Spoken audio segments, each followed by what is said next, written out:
This is the Mindset Game podcast, and I'm your host, James Roberts. And on today's show, I've got Gar Benn. Gar is an evidence-based strength coach and nutritionist. He is also the owner of City Gym, a strength training facility and powerlifting club based in Limerick, Ireland. Gar is also a coach for Sigma Nutrition. So welcome on the show, Gar. What's up, James? Thanks for having me, buddy. It's a pleasure. Before we delve into this week's episode, Gar, can we go back to the beginning as to why you wanted to become a strength coach as well as a nutritionist? Yeah, sure, man. Always happy to tell a story. So basically, what ended up happening was what started everything. Years and years and years ago, I made a very silly choice to go into electronic engineering in college. Now, for anyone that goes into it that loves it, that's great. But for me, it just wasn't for me. So I went through a couple of years there. In my second year that I was there, I had a spontaneous pneumothorax, which is a collapsed lung. So that was on my right side, and with the collapse, I spent about, I think it was 4 or 5 months in hospital that time, just getting it back up and running. So what ended up happening was I ended up missing a ton of college, and I had to repeat that year again. So went back to college again to repeat the year, and right towards the end, exactly where it happened the year previous, it was actually 366 days later, I had a collapsed lung on the right side again. So if you have 2 collapsed lungs on the same side, anyone that's ever had a spontaneous pneumothorax, a double strike, they'll know that you have to go for a much more severe surgery. So I was transported to the top thoracic unit in Ireland, and they did a surgery, very excruciatingly painful surgery. And I think I ended up spending about 9 months in hospital that time. So out of like this 2-3 year period, there was a huge chunk of it just taken up in hospital, and I ended up losing a lot of weight. So I wasn't a big guy at the time. I was 75. I think I ended up going down towards about 60 kilos. Then 2 years later, while still in engineering, so I was into my 3rd year this time now, I ended up having a collapsed lung on the left side. So I just had a really, really awful run with this. And just to kind of, like a side note about the collapsed lungs, spontaneous pneumothorax, the pneumothorax is the collapsed lung part, and a spontaneous part is obviously spontaneous. They don't know why it happens. So what they do know, and the doctor showed me this the first time that I ever had one, is he opened the medical textbook, and under spontaneous pneumothorax, all it reads is usually or typically happens to tall, thin, young males between the ages of 18 and 21 with light-coloured hair and light-coloured eyes. And that described me perfectly, right? So I always had that in my mind for each time that I had a collapsed lung. I always had that in the back of my head, that this is why it's happening. They don't know what the causative factor is of it, but they know that it correlates to someone who looks exactly like me. So I ended up having it for the 3rd time anyway, and I remember I had to go for yet another surgery. And this was like my badass moment to shine. So basically, I had to go for this severe surgery, and you sign like a waiver form. You know, so like if anything happens on the operating table, that like, you know, you release the hospital from anything. So I said, you know what, fuck this. I got this in the morning. I was like, I'm going to sign this. I handed it back, and I jumped straight online. So I had the laptop with me. I jumped straight online. And I dropped out of college then and there. Because if I was going out, which I had this weird feeling that I was going to, I don't know why, but I thought I was going to die that day. I never had it with the previous 2, but I was like, if I'm going out, I'm going on my terms. And I'm not going to be known as the guy that, you know, did electronic engineering when he didn't want to. And I said, if I wake up, this premonition I had of me dying, if I wake up on the opposite side, I'm going to go into coaching. That's what I want to do. I want to be fitter, I want to be bigger, healthier, happier, and I want to do something I enjoy and then spread that with everyone else. It sounds really, really cheesy, but that's basically what I've ended up doing over the last few years. So basically, I woke up the opposite side just like really, really determined. I don't know why it was, because like, I'll be honest, I was really lazy before these collapsed lungs. Like I had no fire, I had no spark, I didn't want to kind of do anything. I was just in a really unhappy place, like doing what I didn't want to do in college. But the second I woke up, it was almost like I just had this like light bulb moment where I was like, okay, get through your recovery as quick as possible. Start working every day towards building something bigger and bigger. And then that's when I got out of hospital. I just like scavenged everywhere to see like what information could I pick up, what credible resources can I find to start telling me about strength training. And at the time, I didn't find any. I did absolutely everything wrong for years while I was training to become a coach and a nutritionist. But that's basically the background into why I started everything. Well, what was some of these bad how would I put it, tendencies that you picked up along the way then? Oh man, I like.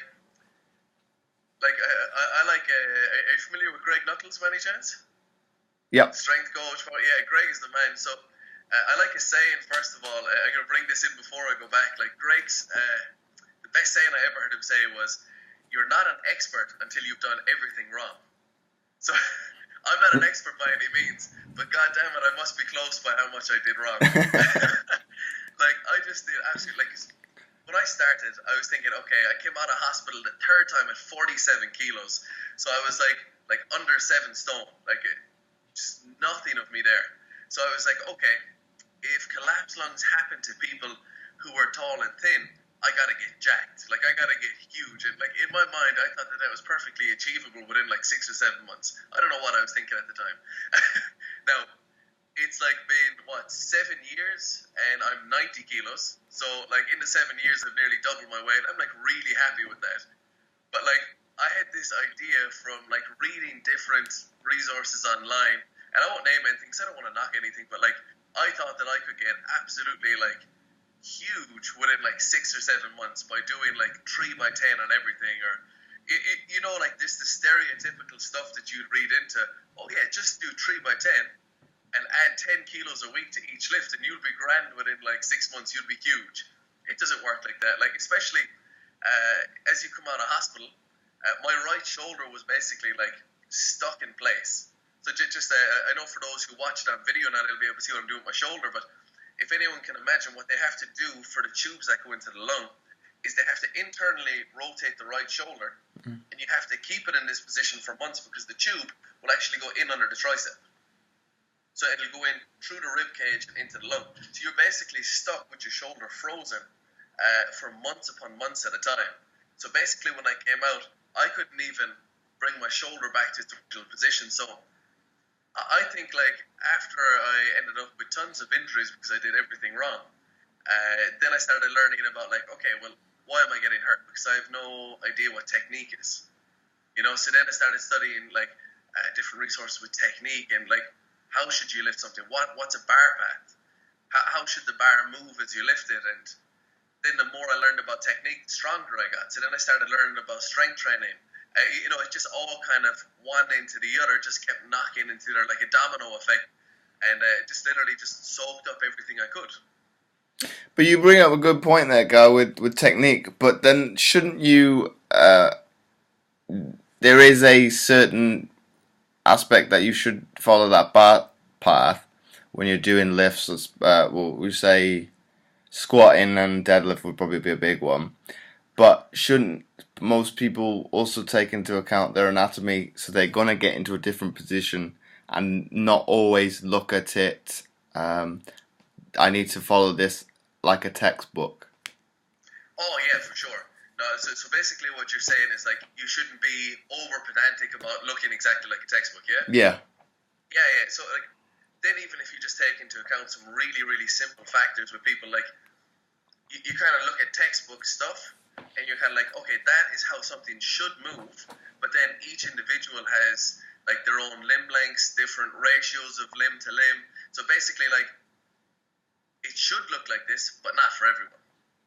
So people should say, okay, well, I know, for example, that a bar pad in a squat, that the bar should start in position X and then move directly over the center of the foot and back up with slight deviation forward or backwards, for example. But how they actually look squatting, will, like every single person is going to look different. Do you know what I mean? So, that, like as you're saying, like you shouldn't be like, oh, well, I'm a low bar squatter, and I know that John over here can squat really upright with a low bar, but I have to hinge over. That's still perfectly fine as long as your bar pad moves efficiently and that you can still shift weight pain-free. Is that kind of what you were getting at there? Yeah, God, that was what I was kind of trying to bring across. But then also, when you're saying with like example A versus the upright person versus someone that slouch over, in some cases that could be as a result of tight hip flexors sometimes, or can't it? Oh yeah, for sure. So like, there could be a number of weaknesses, or there could be a lot of stiffness in the body in different areas that doesn't allow people to still move through that pattern the way they should. But I think that most strength coaches who are in the game quite a while will be able to spot those who are struggling to find positions. So it still could look okay, but you know that there's probably a better position available. You know what I mean? Mm-hmm. So you could still see, okay, someone's moving it efficiently and they're moving weight, but if we do this or this, like for example, if someone moves the bar in the pattern we want to see, but their hips shoot out first, we could say, oh, okay, there could be a number of things causing that, and we can kind of rectify those to get you into a better position. And if people can see themselves doing something like, if they didn't have a strength coach, but they filmed their technique and they were doing that, what were kind of some of the tips that you would recommend for them to kind of, what was the word I want? Like as a checklist to tick off to kind of solve that particular issue. So for example, if someone's hips are shooting out the back of a squat, is it? Yeah. Yeah, so a lot of the time what you find is that you often see it with low bar squatters. They've got the bar lower on that shelf. As they hit the bottom, they shoot out the back, and you see this massive hip drive forward, right? So if you can kind of just picture that in your head, they drop down, hips shoot back, and then the hips drive forward. And what you see a lot of time is that people, they might not be utilizing their quads efficiently, or maybe they're very posterior chain dominant, like they have these big set of glutes on them, and they're kind of like compensating just a little bit to shoot back and use those a little bit more and use the hips a little bit more, and also kind of load the back a bit more if they're a bit stronger there. But like some stuff that you could do that's really beneficial is like some 2 to 3 second pause squats with some weight like 70 to 80% for a couple of doubles, triples, some stuff like that, a couple of sets there. Pause and force yourself from that bottom position to shoot forward right from the bottom. If you've been low bar squatting for quite a while and you find that you keep shooting out the back, even a shift or supplementing somewhere in the program with some high bar squats, which you're going to utilize those quads just that little bit more, that could be very beneficial as well, because you don't tend to see people shoot out the back with the high bar as much. I'm a little bit surprised by people being over dominant in the glutes, because in most cases it's well, especially more so as we've become more sedentary. You would have thought it'd be the opposite way around. It would be more the quads would be the over dominant muscle group. Yeah, and like I really like this, and kind of every coach kind of nods their head when they hear this. And I didn't come up with this; someone way smarter came up with this than me. But basically, when everyone starts, they're really, really quad dominant. After a while, they're like, okay, so I gotta work my hamstrings, my glutes, my back. I gotta like get a bit of a stronger posterior chain. But it almost ends up taking over after a while, and then they kind of lose the quad power that they initially had. So it kind of goes like really quad dominant, and then really posterior dominant, and then you kind of like have to find that balance. Then if they're like restrike a balance between them, because it just goes from one extreme to another. The first time I heard that, I was like, that's literally every single person that I've ever seen train in a gym. They end up like with this huge quad dominance to begin with. They rectify the issue and then just end up the exact opposite. So then it's about striking that balance again and finding kind of like, okay, well, where's the middle ground? I don't know if you'd ever reach that, isn't it? Because you can't, without going into a university lab, you can't test it. Can't test it, exactly. So then I suppose it's about just kind of troubleshooting, like on a monthly basis. Like, well, like if I analyze my form on every squat through the month, like all my top sets, does it get progressively better or worse? Or as you said, most people now video their top sets, so they're working sets, and that's a great thing. And like you can make real-time adjustments by watching something. Okay, well, I didn't like how much my hips shot back in that one. Okay, I was leaning a bit too forward for the next one. And like you can make real-time adjustments as you go if you video and analyze stuff as like a play-by-play. Well, I think it's taken on board well, in the gym environment, I'll generalize here, probably more so than the males, are not good at taking constructive criticism. So that's probably one way around it. It's you looking at yourself. So it's you've got that's what you're doing.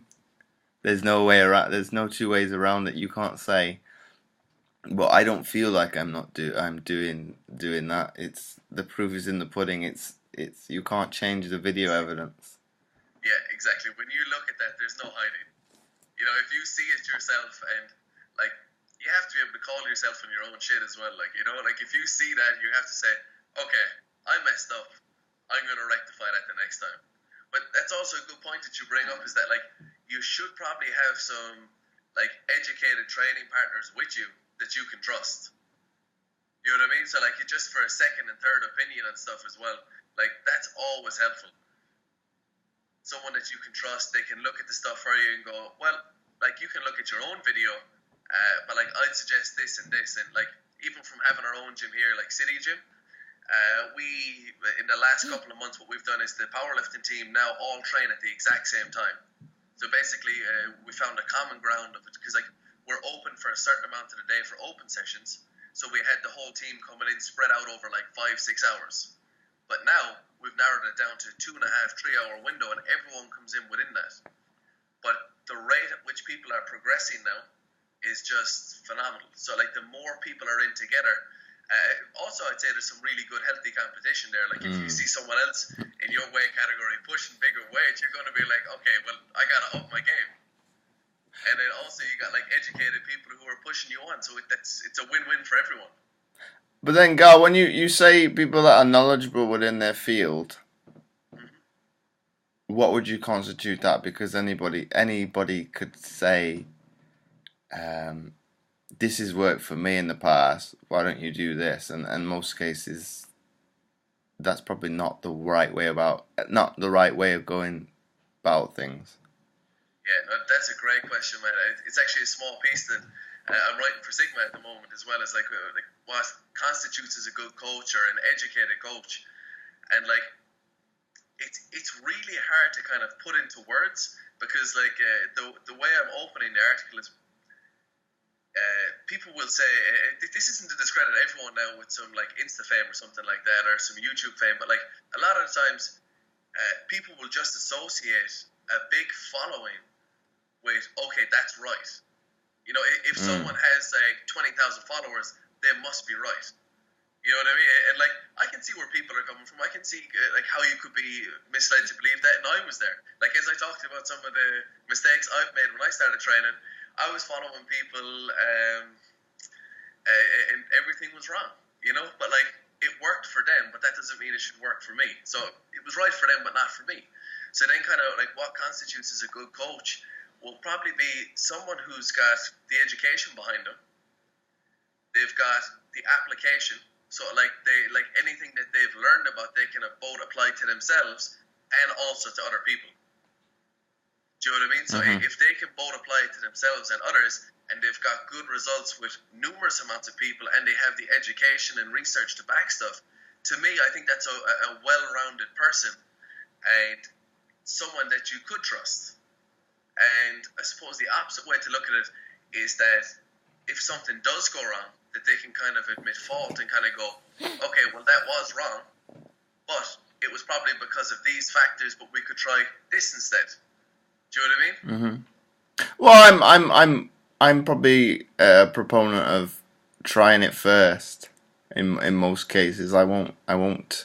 More so on the nutrition side of things. It's if we use ketosis as the example, I tried that out before I gave it to any client. How will I respond on it before I say, well, you should eat like this for like the initial stages with weight loss, and then we'll get you to look more so like we discussed off air. We're looking at macronutrients. So I tried it with my mentor coach. What the initial stages is normally about 2 to 3 weeks that you're on it. He said try and get to 3 weeks the best that you can. If you fall off before that, obviously say that you're starting to crave carbs.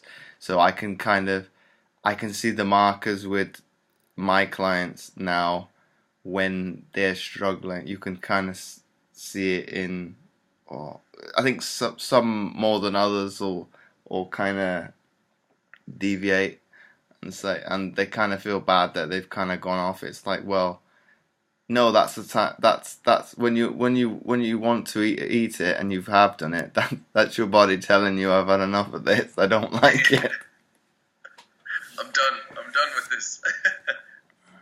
But like exactly as you said, so like what we brought up just before was like education and then application, both for yourself and for someone else. So that's exactly what you just said. So like you got educated on a topic, then applied it both to yourself and to others. Right? So I think that's a really nice way to look at it, because you can empathize with someone when they go through through something then. You know, because you've been there yourself. So you can literally put yourself into that other person and go, hey, I see what you're going through, and don't worry, I've been there. I think it's the right way to do it. You're not.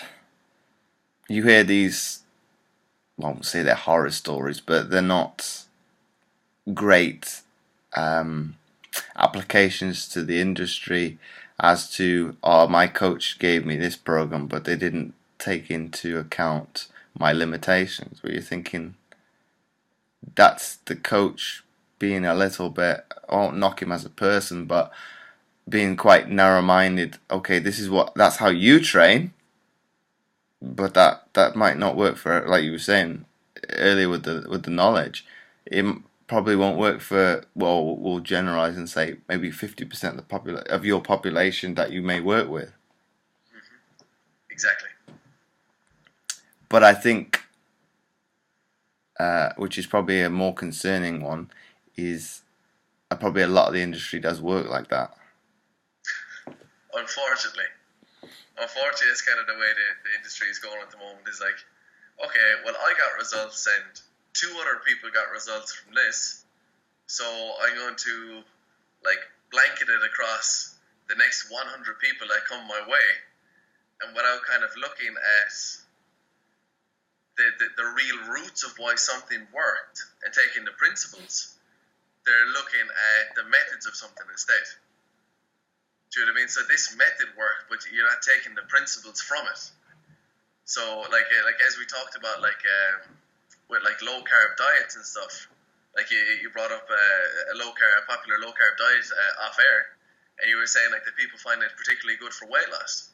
But again, if it's low carb and people eat like the majority of their day is like 50 to 70% of carbohydrates, and you remove low carb, you're basically just taking out half of their daily caloric intake.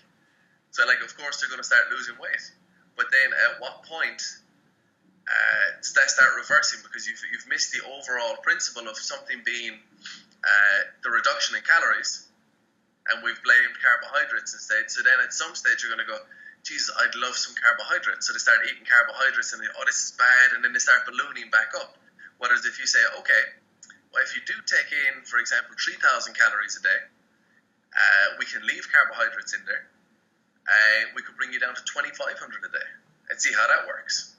And people go, oh, okay. So I can still have, like as you brought up about flexible diet and different things like that, like I can still have like my carbohydrates. I can still have adequate amount of fat and protein, but just slightly less calories. And like you're a magician, you make them lose weight. And they're like, whoa, I didn't see that coming.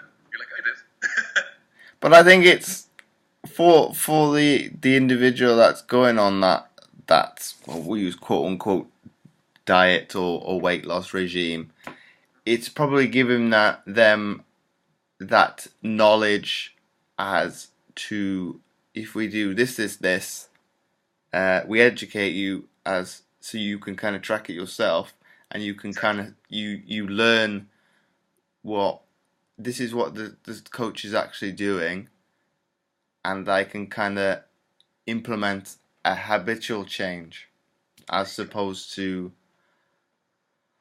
the most like the fad diets. You're kind of like you were saying, you're yo-yoing between it being in a deficit and then ballooning back up, and you're kind of blaming that particular diet at that particular point as to, oh, that didn't work. But it's actually going from being in such a deficit for all, well, in most cases, we'll use the extreme ones of lose X amount of weight in a week or something like that. You've gone down to such minute levels of nutrition.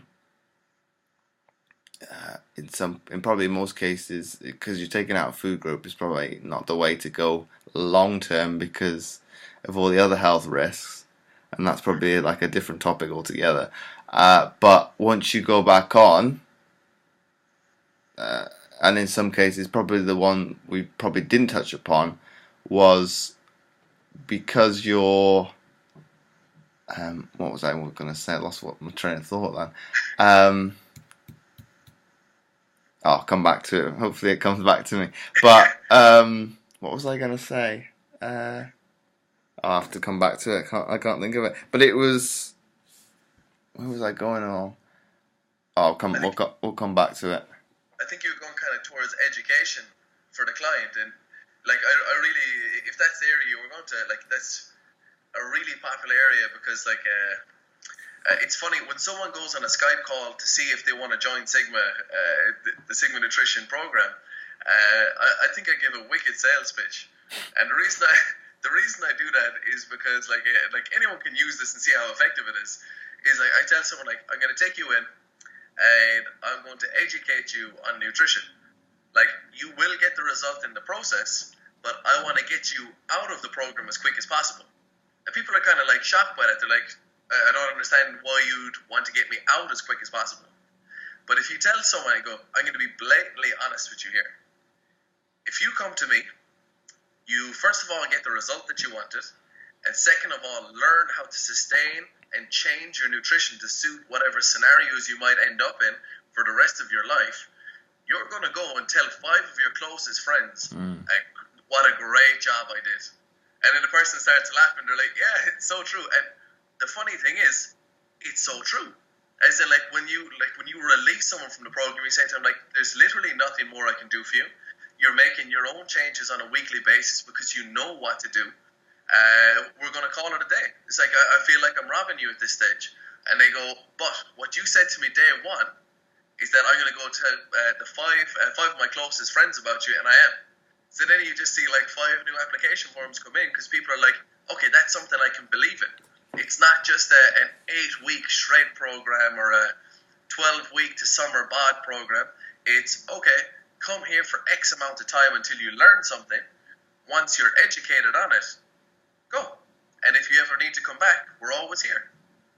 I think that was probably where I was getting to. You probably summarize it probably more swiftly. But I think where I'm not going to knock the industry, I think where they probably shy away from that is because people are trying to make a living. But I think it's probably more that mindset that particular coach possibly has, and they don't see it as, like you were saying, that if you've given the knowledge to somebody else, be it that client that's on the call, be it on the consultation, whatever, even if they didn't take up the service, they're going to take what knowledge you've given them, share it to, it doesn't have to be 5 people, it could be less, it could be more than that, but it's kind of like that domino effect. It's kind of remembering, why did you come into the industry in the first place? Exactly. And that's a really good point that you brought up. It's the taboo thing to talk about in fitness, which is money, right? You ever notice in fitness, it's real taboo, no one brings up money ever? And it's just for some reason, people feel that if you're a fitness professional, you should A, be a millionaire, or B, be poor and be proud of it. But it's a job, you have to make money for your service. But the big thing here is that people look at the next client and the next the next however much like you block book someone for, or however much someone pays per week or per month. All they do is they think about the next person, right? And if you consistently just think of the next person, you actually miss giving the quality service. You miss the reason you first got into this, which was to give people results. So the way I like to rephrase it for people is think about giving the best quality service. So that person, at the end of it, they're going to go, fucking Gar, man, was the best decision I ever made, changed my entire life. Now, if someone says that, that's powerful, right? They won't even care that they parted with whatever money to get that education and get that result. And then they're going to go and tell everyone else about it. So rather than thinking just about the next person that comes in, think about an empire. So think about like 10 years from now, where are you going to be? You know, are you going to have a gym? Is that your overall goal? Are you a coach that wants to open a gym? Are you a gym owner that wants to have 10 gyms? Are you 10 gym owner that wants to own 30 gyms? You know, so think about the empire. Don't think about the next person. And when you kind of change that mindset towards like just having the next person and the next 10 euros, the next 50 euros, the next 100 euros to, okay, well, I need 100,000 euros to open up all these gyms. You think about, okay, all I can do is provide quality, and then that quality will get me the quantity. But I think it's probably that mindset where the trainer thinks as the client as, well, a number, and then they need to get subsequently other ones, is probably to that Ado adage, because the industry is so cutthroat. And what's the statistic? Was it more than 80% of the people that first start in the industry fail within within 2 years. That sounds about right. I know countless amounts of people that have unfortunately started into this because it was something they were passionate about, and they culminated a great knowledge on training and nutrition, but they neglected the aspects that people should be learning about, which is not only should you have a great amount of knowledge in in training and nutrition, but you should have it in business and marketing, and you should be social media savvy, and you should know how to make websites. And if you're bad at that, you should be outsourcing that right from the get-go. Like, if you're bad at that stuff, that's the type of stuff that you need employees for. You need to hire someone who can do web design and social media marketing, and it's like if you can't be all in one, you got to hire in the people where you lack, and then that'll leave you do just the training and nutrition. Well, I think with website design, I think it's getting easier with the likes of, or what? Squarespace and WordPress, and there's also was another one that pops up all the time. Wix. Wix would be another one. Yeah. Oh God, what's the one with the Manchester City advert? There's that one. Don't know if it's a free one, but there's that one on adverts from time to time. But there's countless ones, and it's probably being able to accept it's not going to be perfect off the bat to a certain extent. Okay, it might have a little bit of a detrimental effect on people's perception of your business, but you're trying to grow it. So if you kind of, from the money you're earning and you reinvest, you can try to make something better, as opposed to going off the bat and making it, or we'll say, up in lights like Las Vegas, and you haven't got that recognition of that brand being well known. It's like, well, it's no point chucking, we'll say, hundreds, if not thousands of pounds at something and people don't know about it. It's maybe start smaller and build. Exactly. Well, like you were saying with social media, it's probably building that community around the brand, and it kind of, to a certain extent, is probably using that word of mouth, and that community will then promote it for you, so to speak. Because I see that with more so my fit amputee community. They'll promote it to other amputee groups, or that they're in, and kind of bring it back to me. Oh, James, have you seen this? That there's a few people in this Facebook group that are interested in weight loss. well, I wasn't in that particular one, but can you share this group out to them and kind of, okay, I kind of jiggled around how that group is designed, because it used to link into into the website. I've subsequently taken it off. So if you want to go to it, I'll periodically put stuff that is relevant to the group, be it on like strength and conditioning series I did. What is it now? Probably about 8 months ago.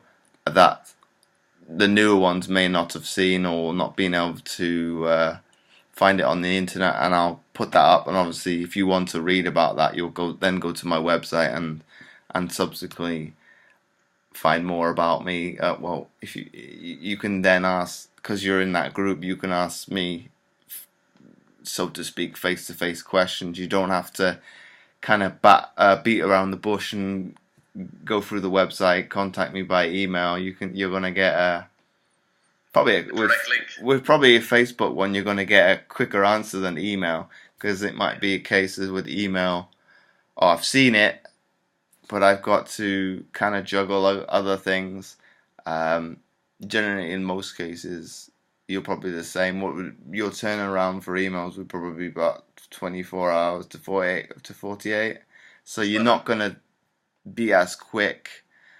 I think somebody in my consultation yesterday asked me how many notifications do you actually get on Facebook. They were saying, would it be hundreds? It's not that much. Not yet. I don't know. I think on average, maybe I'm gonna say at most maybe 10 a day that's related to work. So it's not the end of the world.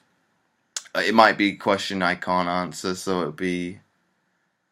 I'll put it. I'll be upfront, tell the truth. I don't know how to answer that particular question at this time. I'll go look, but if somebody somebody else within the group can answer it, it's probably better to kind of let that community look after itself as such, and it's more a community. I'm not having to post about things all the time. It's kind of, you can kind of see that engage, kind of that, like you were saying early on with bringing the guys into train at the same time. It's that community one. Everybody wants to see everybody do well. So I don't always have to be the go-to person to get a question answered, which I think is probably a good thing, because everybody can kind of say, well, if I want to get additional support or knowledge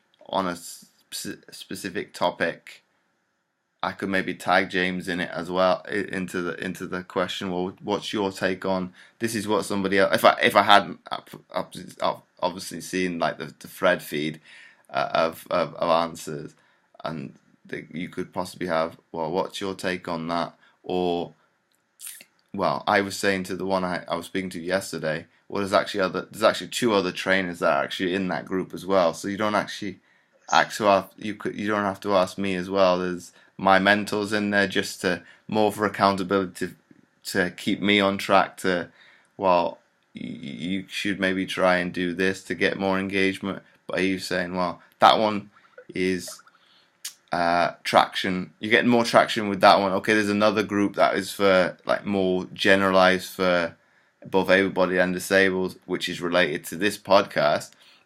That one is not having as much traction, but I think it's because, and this is me having a little bit of a guess, is because it doesn't have an actual identity. It's kind of mishmashy as such. It will cover fitness, nutrition, mindset.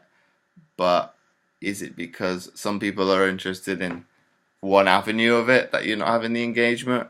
I'm still trying to figure that out.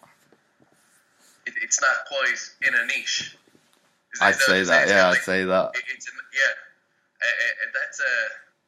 that's some really cool things you touched on there, man. Because like the things that we'd be really passionate about here in City Gym is like strength training and specifically powerlifting. And we're finishing off our third year here, going into our fourth in August. And for the first year, we were kind of a gym that did everything. Like literally everything. But as we built up slowly but surely, we were kind of able to work our way into that niche of powerlifting a little bit more, until the point where we were known for that. And now we attract the exact community that we want without even, like, I won't say without even trying, but like without having to say, hey, this is what we do. People go, oh, that's that place that you go to if you're interested in strength training or powerlifting. That's where you're going to go. So it's I agree with that. And then the community then builds around the one thing that you've kind of set out.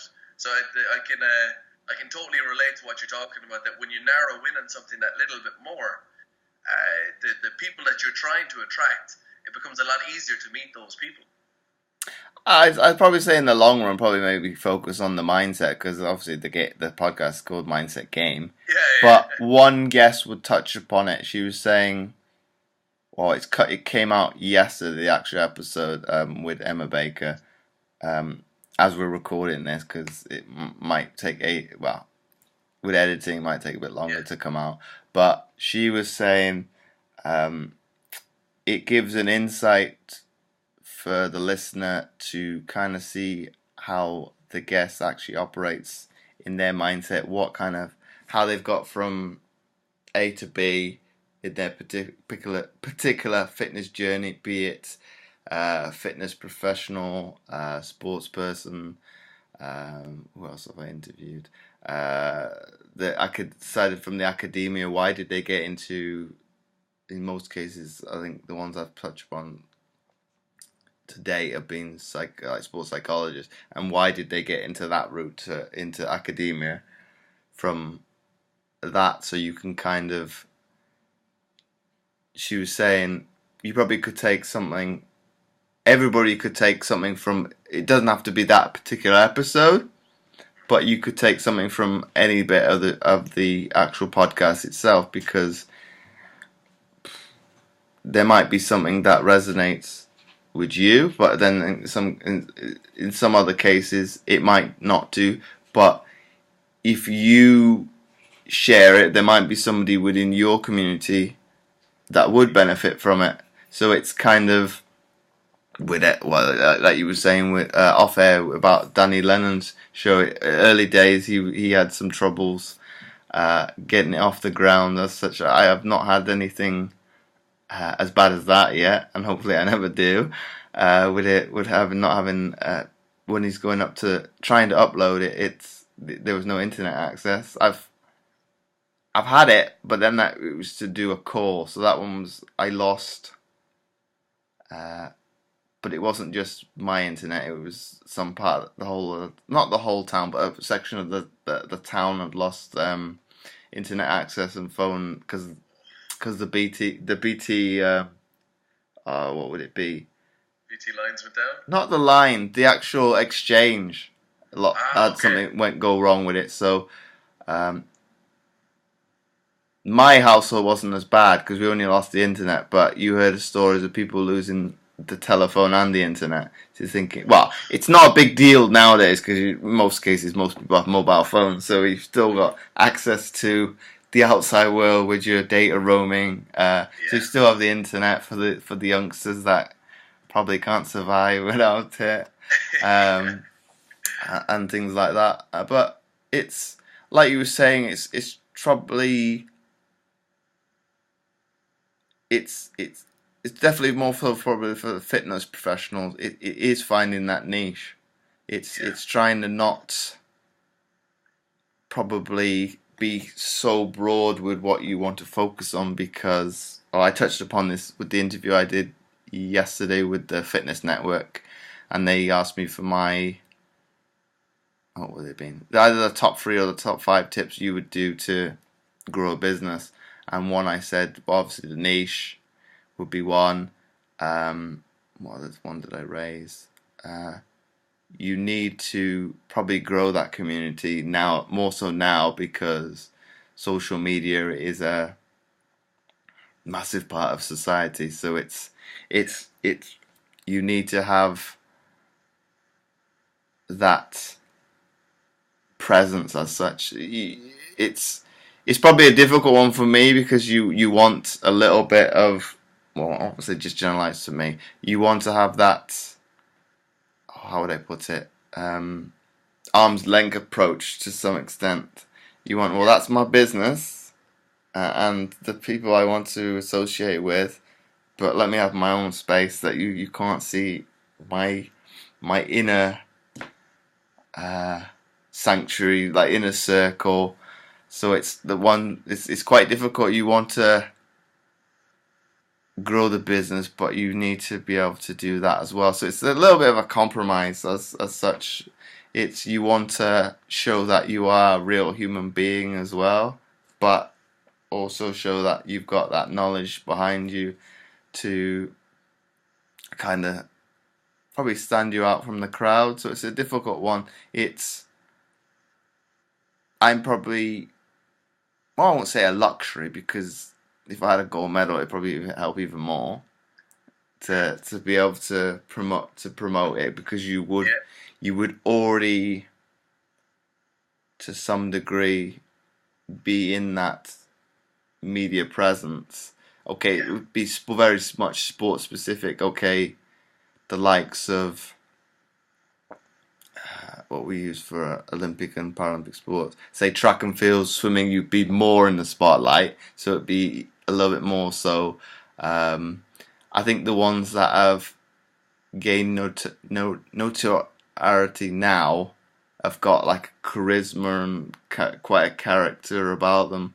I'd say, well, the big one that springs to mind if we say Olympics is probably Usain Bolt. He's that one. I don't know what athletics are going to do when he does retire at the end. Well, this summer, because he is that showman. There's nothing within the sport quite like him. Okay, if you had somebody to then try and do that, well, that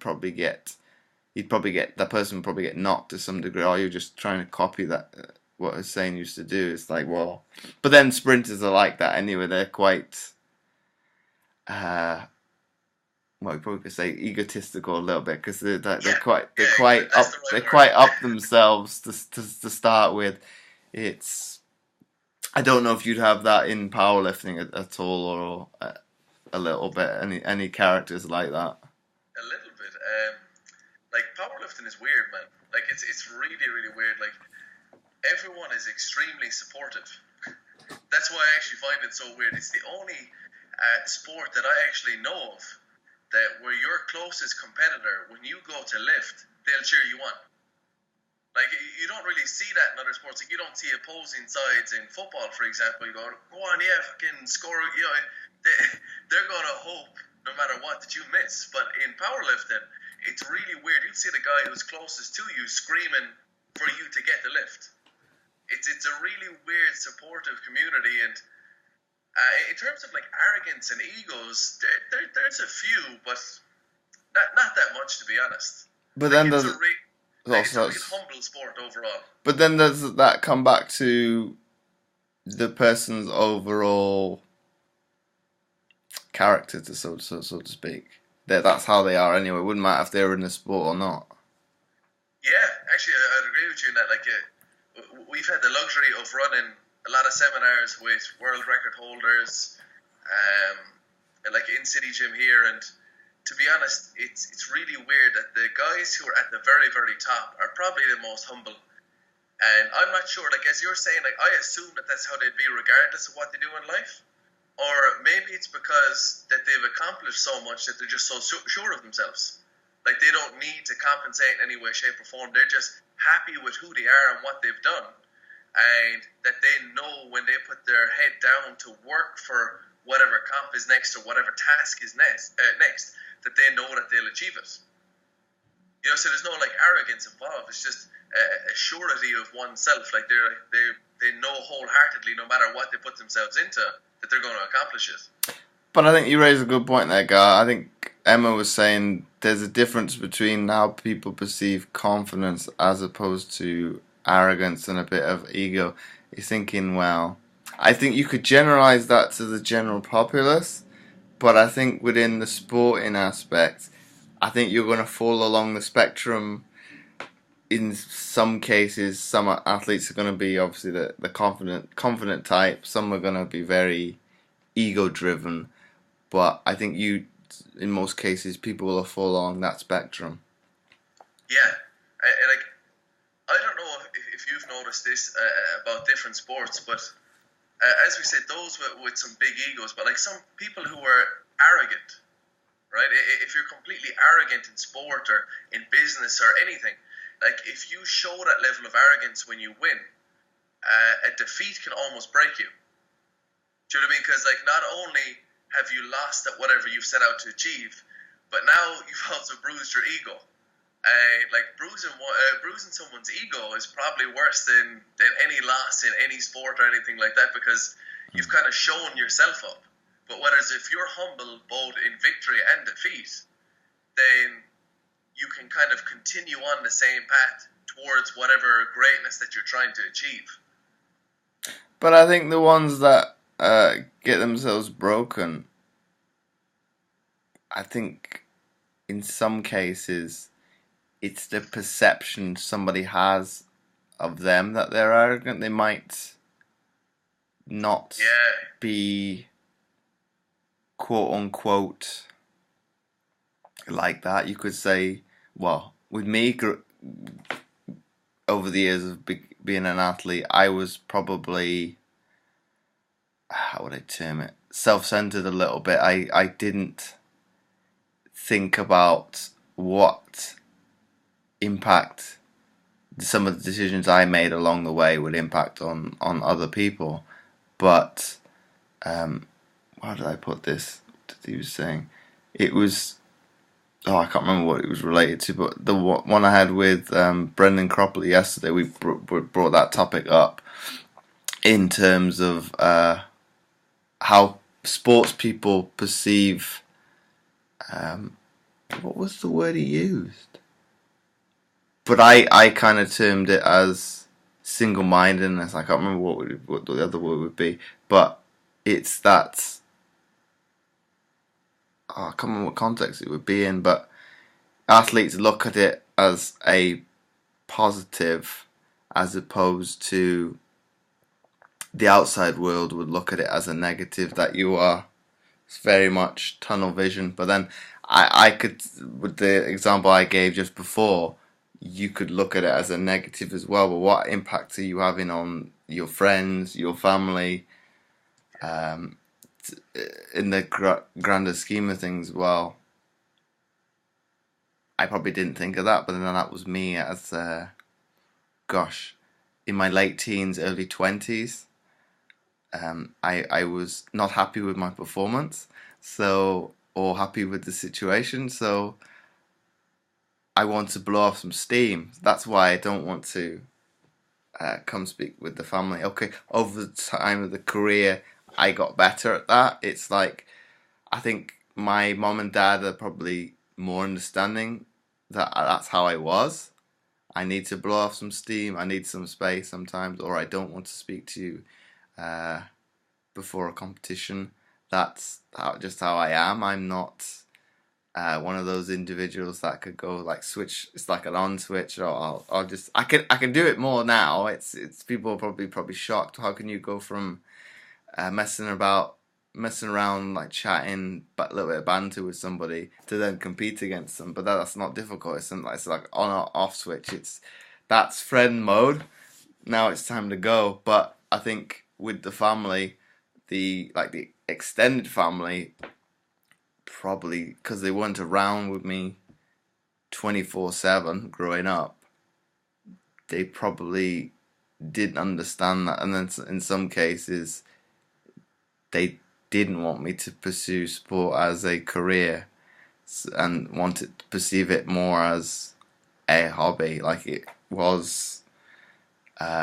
Well, in Britain, there's obviously lottery funding. So before '96, it was, you had to have a real job, and if you wanted to do sport at elite level, you've got to subsidize that somehow to be able to do the sport. I think I think athletes to nowadays are probably spoiled because they don't have to do that. I'm very myself being one of the athletes. I'm very much humbled that because of those people's successes, the athletes in this generation don't have to work as well, because it was hard enough at times balancing a university degree and sport, let alone maybe having to add another element to it and to be able to live. So I'm very much thankful for them and the sacrifices they had to do to move the sport on. And I think I touched upon that with Dave Riddle, or God, what episode would that have been? I think it was episode 11 or 12 of this show. And because he was one of the sports psychologists at British Cycling, and he was saying probably their athletes nowadays, like the up and coming ones, have got everything on a plate because of the likes of Chris Hoy, Victoria Pendleton, going through the hard times and like the dark moments of when cycling was a laughing stock. It's okay. It's come a long way from that, where it's you hear stories of other nations kind of bad mouthing them because they've got this. Say the skin suits, the lighter bikes. Well, if you've got money to invest to get that 1%, and that's especially at the very highest level, it's the 1% upstairs. But if you can get it, if you're in the likes of sports that require equipment as well, if you're within the rules, why didn't you? You've only got, well, I won't say the athletes wouldn't probably blame the programs, but the programs have only got themselves to blame to not have thought of it first. But I think when you were saying with powerlifting, and they're very much that much kind of community around each other, they want to do each other to do well. The only similarity I can see to that extent now would probably be the world's strongest man community. They're very much similar, but then it does overlap. Kind of under the we'll say umbrella of like strength sports, they kind of overlap, and it's. I'm not too familiar with Olympic lifting, but I would assume that within the weight categories there is probably a lot of camaraderie, a lot of people that would big each other up when they're going for their lifts, and it's a nice community to be in. But I really like the topic you touched on of tunnel vision there, and kind of like almost like obsessiveness. For like you want to be obsessive about something. Yeah, that's the exact word that didn't come to me. What Brendan raised in his, it's that people think of it as a bad thing, but then they generally tie that in or disorders with nutrition and things like that. Yeah. Well, this might sound contradictory to what that guy said, but like I like obsession, like. The idea that you could go tunnel vision into something that you want, and the reason I think that people might find that so crazy or so out of place is because if you think about like what we try to do and what other people try to do in different sports, is like you try to plow as many hours per week into this obsession that you love, like something that you're really passionate about, and something that like I even hear people say like, oh, I die for my sport and I do that, they love what they do. So of course you're going to become obsessive about it. You know what I mean? Like if you really love something that much, of course you're going to let it take the reins a bit and like give yourself 100% to it. And you have to, if you want to be elite level, like you have to give it that much. And I always like to picture stuff from the outside. It's like, imagine being someone on the outside, like watching their son, for example, or watching their cousin, or watching their best friend just go in like head on into something, and you work as an accountant 9 to 6, 5 days, 6 days a week, and like that must just look like clinically insane, like especially if there's no funding there at the time. It must be like like this person is like plowing themselves into this hobby and just like destroying themselves is what it looks like. But whether like they don't know how good it feels to be so wrapped up in something that you're passionate about. And like as you're saying, like most people kind of like will live at this like a medium level through their whole life. You know, like they're kind of like happy, but like you were almost living through extremes, like all these highs of like really good training, like competition, but then at times you need your lows. So you're making up your medium between your highs and your lows, and like, man, I would agree. I think that's a better way of living. You know, like, I think balance, of course. Like, don't get me wrong, there is balance, of course, but like, I like the idea of obsession. I think probably most people, they only see the highs and lows when it's in the like the 4-year cycle. They only see the end of it. You don't see what's come in between it. I think when I've gone into schools, well, more so after the London game, and speak to people and say, well, I was thinking of going to Rio, but I was obviously I didn't compete, but I was in two minds whether to continue, and people say, oh, why don't you do it?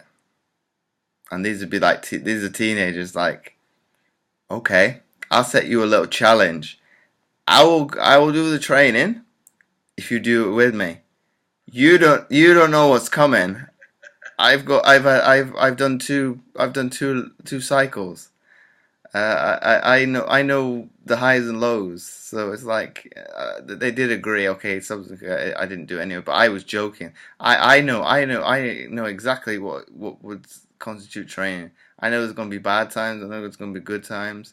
There's politics along the way, which is a massive can of worms in sport, and it's people say, oh, it doesn't exist in sport. It's like, well, you're a little bit naive there if you don't think it's something going on under the surface level. I think athletes all can kind of go. It's like a fork in the road. You either let it be. I was probably one of the athletes. I know it there. I know it exists. I will confront it if I need to. Or you've got the athlete that's bang. Let's smash his door in and things like that. And I've not got him on the show, but you're thinking he's got a. He was saying to me when I spoke to him, on Skype, virtual chat, but he was saying, "Oh, I've got to jump additional hurdles to get selected." Yeah, it's because you're smashing the door in. That's why they're gonna do whatever they can to make sure you don't get picked. It's because you might be. I think you're probably better suited when you're retired to do things like that because you can shake. How would you use it now? Shake the baby because you're on the outside. It's what you say now. They can kind of not push it under the carpet, but it's just somebody just having he's having a rant. You're not involved anymore. It doesn't matter. You're just making noise. Whereas I think if you're inside a program, you probably gotta tread a fine line to a certain extent. Sometimes you gotta just maybe let it go. It's like they're choosing to do things that way. Yeah, it might not be the right way, but to kind of, what would it be? The analogy, the red what was it? Red rag to the bull. It's like you're gonna piss off the bull. You're gonna get the horn, because if you're gonna annoy the chief exec within that organization, well, they were a competitive person to get up to that level in the first place, and you're kind of challenge their authority. Okay, I'm gonna show you. I'm the top person. I'm gonna make it as hard as possible for you never to get. It's not right, but it's one of those things. It's you've probably seen in the news with the likes of the sports with bullying.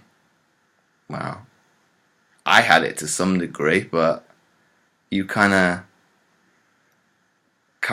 what would be the word? Like it or lump it. I accepted it. It's probably a fine line between what is probably a coach kicking you up the ass, really pushing you, and what is bullying probably especially at that level is probably a really small line, because they're trying to get everything they can out of you, like the last drop of sweat to make you the best that you can.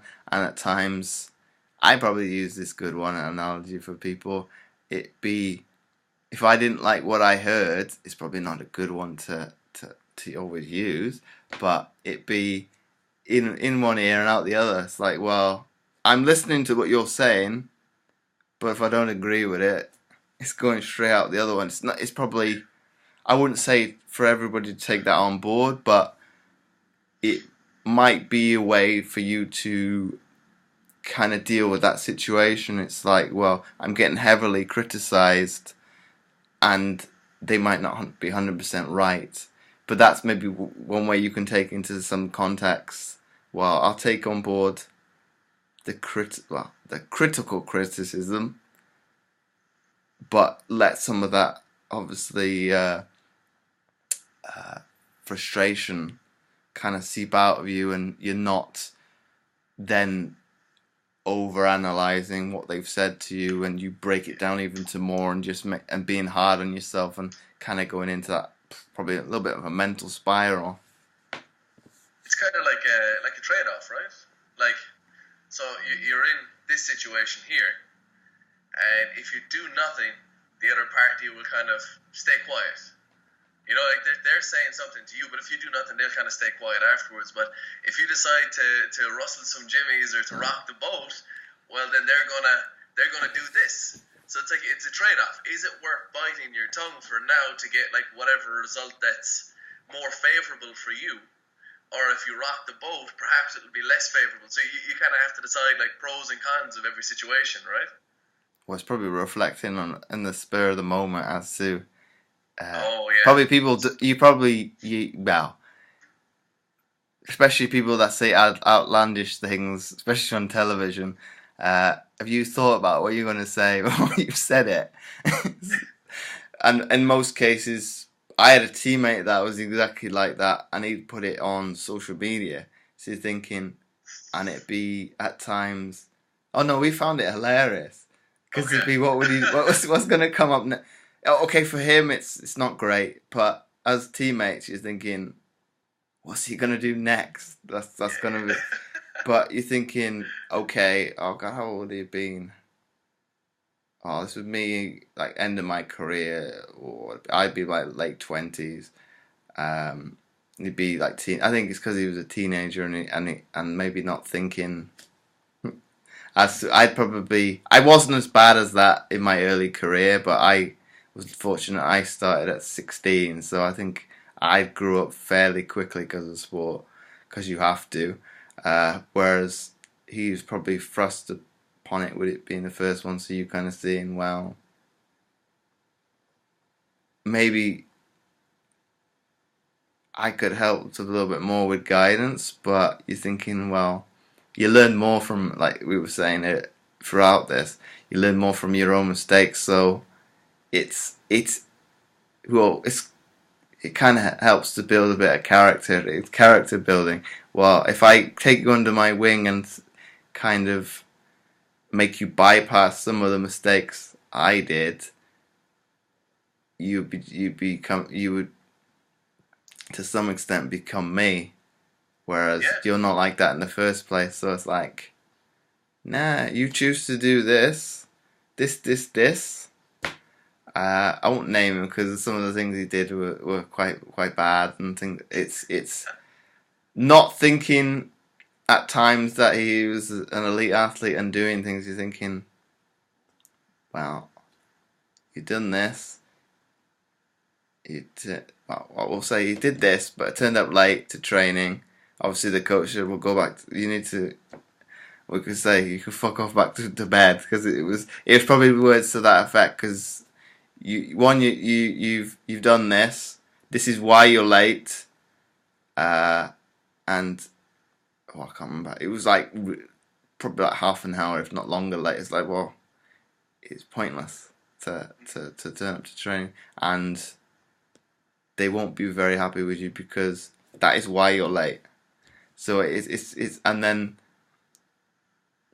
he probably gets the brunt of it now on social media because a lot of it's people. What was the last one he did?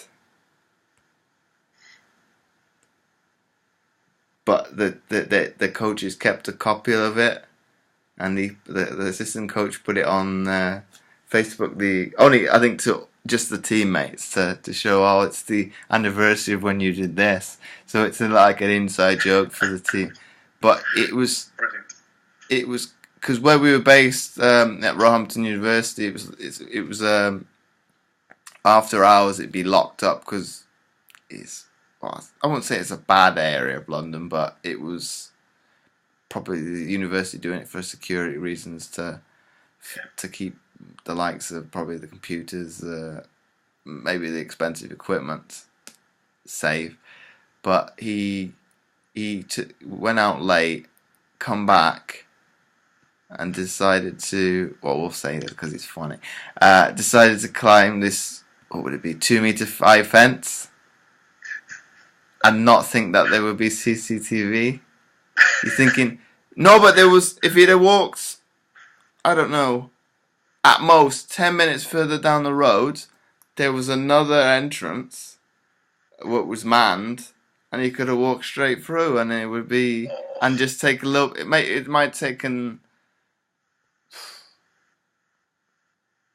at most 20 minutes out of his way to get back to the dorms, but you're thinking, it says when you're walking back up, when the gate is open, there's CCTV in operation. And because I lived growing up in a military community, it's going to be a stealth somewhat, those, so they're hidden.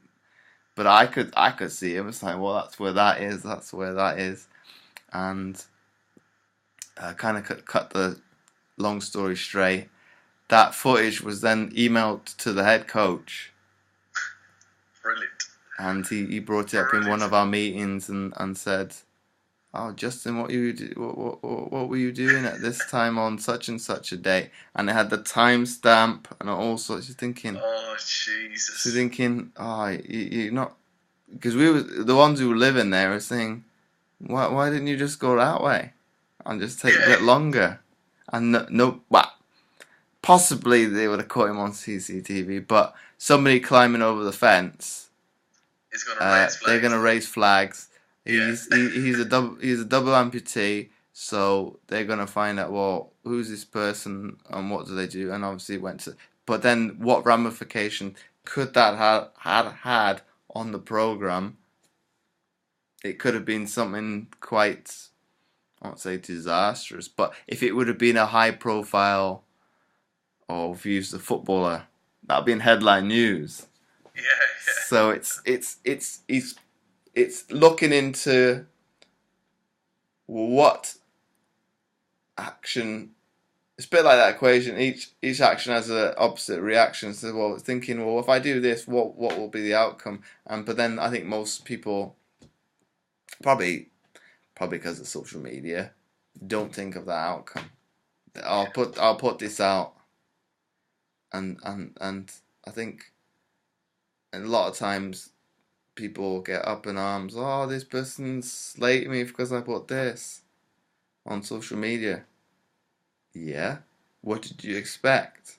It's I think if you are on Twitter, I'm trying to think, Facebook probably a little bit less, but less so because it's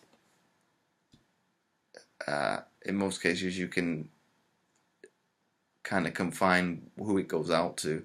But if you put something outlandish, what do you expect? You're gonna get criticism, praise. In most cases, because they don't like the individual, it'd be, I think, spring to mind probably like something like Piers Morgan. He likes to do things like that, but it's, I think, when people are up in arms and say, "Oh, I won't say trolling is good, but if you've put something out there that's outlandish, and you've not taken the thought, well, what could be the ramifications of me putting out that content if it's not gonna add to anything. Exactly. There's no point putting it out. But then I think that's the analogy we probably use within fitness. That is probably the underlying, well, not the issue, but that is the detriment. That's the factor that we use to whether or not it's valid to go out there. Is it going to actually benefit somebody? Is it going to add to their knowledge? Are they going to gain something from it? Whereas I think that's why we look upon things in that way, and it's more critical thinking as well. There's no point putting it out for the sake of it, yes, because it's only going to get lost. Whereas if you add in to somebody's knowledge base, giving them, what we say, like a training program where they can better themselves, that's good content. So that's how we decide whether or not it should go out or not. But I think maybe the populace at large maybe should look at doing things like that, and then you'd never get rid of criticism, because everybody in their right mind and every man and their dog likes to knock somebody for whatever it may be, because it could come down to jealousy, envy, or whatnot. It's like, well, maybe, like we touched upon off air, if somebody is wealthy, has notoriety on social media, because they have that big following, are they actually happy in the grand scheme of things? Yeah, but even with something like jealousy and envy, I find those things particularly interesting, because people look at them as negative traits. And again, I don't know if it's because I'm a positive person, but if you are jealous or envy of someone, and most of the time people, they will know the person that they're jealous or envious of, do you not use that as a driving factor? So instead of disliking them and adding negativity around it, would you not say, okay, because a lot of time it's with silly things, this person has a new car or a new phone, or it's silly. That's all that's all superficial stuff. It's not gonna make or break you. If that is, or for example, if you bring it into a more athletic world, if someone is doing better than you and you're jealous of them because they're doing better than you, would you not use that as your fuel? Class, I don't hate the person for that, because they're obviously putting in the hard work to get whatever. But I am now going to work harder than them to beat them. So you could use it as a positive thing again. I think from the performance standpoint there, Gar, that's probably a good point that you raised, because there's no point being jealous of them, or use that more the negative side, and the envy is probably the positive, because like you were saying, they put in the hard work. Well, they're doing better than you because of that substance right there. They put in the hard work. What you've only got. Well, you can't really blame yourself to some degree, because there might be other extenuating factors, be it you've had an injury or something. That's why you are behind their curve. But if that's not the case and you are jealous, well, what have you done in the training? Exactly. What haven't you done in your training? Sorry, that they possibly have. And the negativity is only going to eat you up. It's not going to affect them. By you being negative, you're just spending time that you should probably be doing training or working. You're going to be spending that just sitting there thinking negative thoughts, when you could actually be out working harder at something to beat the person you're thinking negatively about. Exactly. Right? There you go. I love that, just the slight change in mindset, and taking the bad, what could be perceived as bad things, and use them for a positive spin. I think with what was I saying? with envy, I think you could probably it's on a two sides of a coin. It's how you perceive it. Whereas with Yeah, with jealousy, yeah, it's yeah, very yeah. much No, you're right. that You're right. definitely more so negative. I don't know. You probably could. Probably somebody could probably get an argument in there that you probably could spin it that there was some positive in there, but I don't think so. But that's my personal opinion. And you probably agree with that sentiment. Yeah, like because like even if you think about like jealousy and how funny it is as a characteristic, because it's kind of a love and hate of someone at the same time. Like I find that absolutely hilarious because like you're like, oh man, that person's doing so well. I fucking love him, but I fucking hate him because I wish I was doing that or I wish I was doing better. Like it's a really contradictory type of thing. I think it's probably the good analogy of that one is professional footballer. You well, I won't say I loathe them. I would say the community as a whole uh, don't. I think some people probably accept that that's what they're paid and okay, but you don't like the fact that they're paid exorbitant amounts of money.